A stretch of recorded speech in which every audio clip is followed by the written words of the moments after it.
Hello, and welcome to another episode of Intoxikated. I'm your host, Kait Comedy.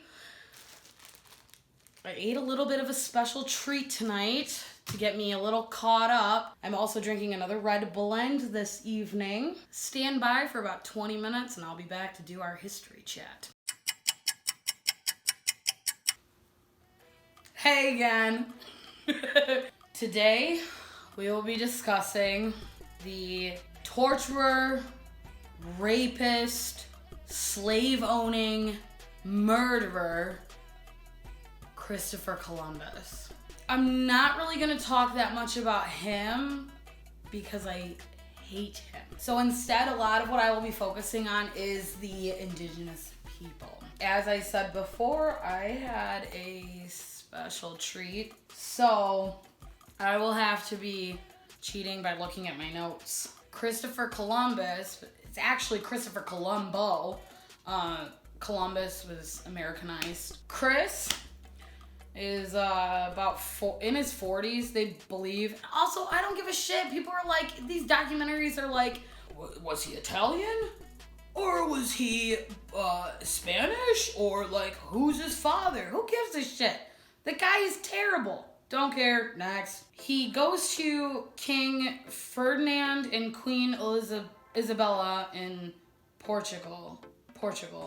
And, Spain. King Ferdinand and Queen Isabella are in Spain. So he goes to Spain and he goes, hey, look, I've been reading a lot about this guy, Marco Polo. I think that there's a faster trade route to India and Asia if we go the other way. And they're like, I don't know. I don't really buy it. All right, well, we'll give you 3 ships. Nina, Pinta, Santa Maria. Fun fact about the Santa Maria, it's the biggest ship. So obviously, I think other people thought that, Chris had definitely small dick energy. So I would imagine that he'd be on the biggest ship, Santa Maria. But he actually hated the Santa Maria. He thought it was ugly.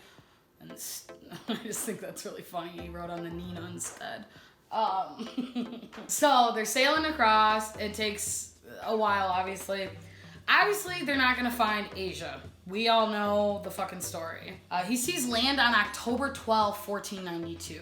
It's Cuba. He gets to Cuba, and he's looking at the indigenous people, and they're like, what the fuck is this? They get there, and Christopher Columbus is like, oh, this is fucking India, obviously. I found it. And the indigenous people are like, no, we're the Arawak people. And he's like, right, Indians. They don't have gold. He's like, do you guys have gold? And they're like, nah, we don't. Check, down below us. And he's like, dude, there's another fucking place. And I'm like, yeah. He decides to name it Hispaniola, which today is now Haiti. He gets there, and he's greeted by the Taínos people. And he starts to notice, they're they have gold chains and little gold piercings in their noses. And he's like, where's the fucking gold? The Taínos people, they treat these Spaniards so well because they think that these are gods. It is now almost Christmas time. He's not happy because he thinks that the Taínos people, he thinks the Taínos people are hiding where their gold is. And they're like, no, we don't know what the fuck you're talking about. We don't speak your fucking language. While they're looking for something else with the Santa Maria, another chain of island, the Santa Maria actually crashes into Hispaniola, this rough, ragged shore. And it fucking sinks. So, and then I can just picture Chris is fucking told you that fucking boat sucked. He leaves 39 men behind. And they build a fort out of the remnants of the Santa Maria. He said, I gotta leave 39 guys here because he was taking back to Spain enslaved people, birds, food, and a gold mask and some gold rings and nose rings and stuff, bracelets that the indigenous people had. He brought back 50 slaves. Don't even feel bad for these 39 men, because I'm going to tell you fucking why you should not feel bad for these 39 men. When Chris returns to the king and queen, and he shows them that he's got this gold, and he's like, look at these Indians that I got for you guys. He's like, hey, they'll just work for you for free. The king and queen are like, oh shit, they got gold there? Chris was telling them, dude, they got tons of gold. They have so much gold. This is all I can bring back because I brought you 30 slaves. Remember he took 50? Yeah, 20 of them died on the journey. Asshole. They send Chris back to Hispaniola, this time with 17 ships. Back it up a little bit. The whole reason Christopher Columbus was going that way was to find a faster trade route to India. How did this turn into, let's get all the gold and that's it, that's all we care about now? You were going to India to get spices and silk and everything else that you guys needed. And now you're just looking for gold? It's irritating. I'm so irritated. I was so irritated watching all of these documentaries about this man. Meanwhile, he gets back to Hispaniola to see how the 39 men did. And he finds that the entire fort was burnt to the ground. He finds out that these 39 men have been murdered. They were just killed by all the natives. Because these Spaniards that he left behind, the 39 men, remember I told you, they could not stop raping the women and children because the Taínos people literally were like, no God that we've ever worshipped would ever do this to our people. They would never do this to us. These are not gods. These are monsters. And we have to fight for our lives against them.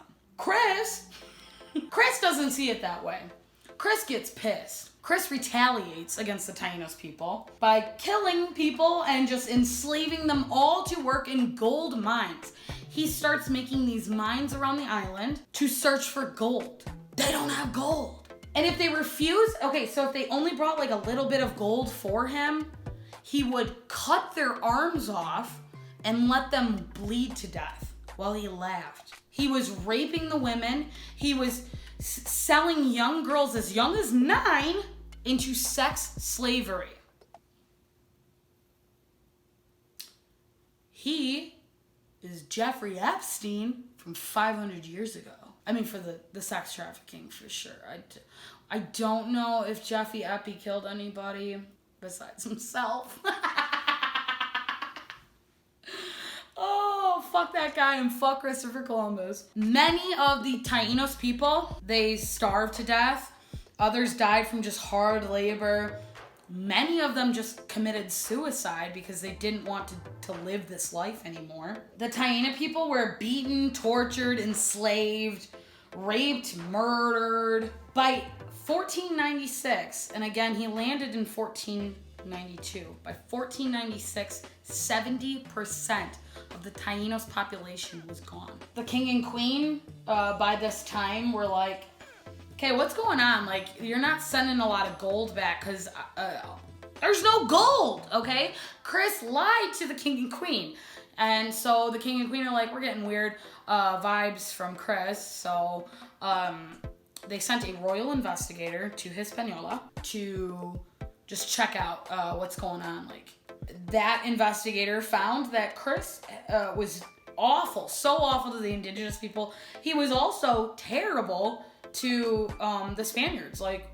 He was awful to them. He was killing some of them. So the royal investigator arrested Columbus and they found him guilty for numerous crimes against both the natives and the Spaniards. But when he got back to Spain, he begged, oh my God, please don't punish me. And they were like, okay, well, I mean, you are the fucking dopest explorer. You found a new continent. We can't really punish you that hard. So we'll let you keep exploring. You just can't go to Hispaniola anymore. You can go to another place. Yeah, he went down to the Caribbean and just 2 years floated around over there. Still raping women and girls. Just not the Taínos people anymore. He just moved on to, the Arawak people in Cuba again and other indigenous people. He was a terrible, terrible, terrible man. He died in 1506 back in Spain. Bye. Meanwhile, shit was still happening. Shit was still bad for the Taínos people. Just because Chris got out of there didn't mean that it just stopped. No! They still wanted gold. Taínos people fled for the hills. They started running. They just took off. Their leader was a woman. Ana Corona was the wife of Calneva, the man that ordered the hit on those 39 awful men. She was 21, and she was ruling the Taínos people up in this mountain region, trying to like help them like recover from like the PTSD and the hard labor, and trying to reunite daughters with mothers like from the sex slavery. She was awesome. She was really trying to bring back the Taínos people because Chris and his men had taken out 75% of their people. In 1503, Nicolas de Ovando was the Spanish governor, and he requested a meeting with Ana Corona. It was like, hey girl, like let's get together. Let's see if we can like work something out. So she was like their main ruler, but they had like 80 leaders. So 80 Taino leaders all met in this meeting house, and Nicholas burnt the meeting house to the ground, burning people alive. It was a trick. These Taínos people were so trusting after all of this. Ana Corona was arrested. They got her before she went to the meeting house. Do you know what she was arrested for? She was arrested for resisting occupation. Slavery is not a job. How are you gonna arrest her for that? Before Nicholas executed, because she got sent to death. Before Nicholas executed Anna, he said, hey girl, would you you could just marry me and then I won't kill you, because you're like gorgeous. She was like, fucking kill me. Fucking kill me! I'm not marrying you. She was hung publicly, and then Nicholas, the Spanish governor, he had sex with her dead body. After this, obviously the Taino people were like, dude, we need to go to war. Like, we need to get all our boys. We need to get it going. We need to get rid of these Spaniards. They are terrible human beings. They are killing all of us. They do not care about our well-being. And if we don't stop them, this will be happening to us forever. It doesn't matter, baby, because they're gonna keep doing it. They don't care, and it's terrible. Oh, there was one Taino leader who became the most resilient of all. Like, he was the guy that was uprising, let's go. I heard in different documentaries how to pronounce his name, but the last pronunciation that I agreed upon was Enrique. He survived the fire in that meeting. He saw what happened to Ana Corona. He was like, I'm done. I'm tired of this. We're gonna fight. He started the revolt in 1519. By then, he trained up with everyone. He got his shit together. He was like, we're gonna kill them. And he taught his people to only kill in battle and not to do what they were doing, because he said, we are better than them. We are better people than they are. We're not gonna do what they did to us. We're only gonna fight in battle. What a hero, man. What a hero. We need statues of Enrique. We need to find out his last name. We need to find out he deserves a statue, okay? He trained all of these people. He was like, let's do this right. In 1533, Spain's king, now is King Charles V, he signed a treaty granting the Taínos their freedom, finally, after all these revolts. Enrique settled in the mountains with his 4,000 natives. They did it. They beat the Spaniards. They got the Spaniards to leave Hispaniola. By this time, they've gained their freedom, and they were getting sick from all the European diseases. By the end of that century, the Taino people were extinct. And that's why I say, fuck Christopher Columbus and fuck the Spaniards. Happy Indigenous Peoples' Day. It's 5 o'clock somewhere.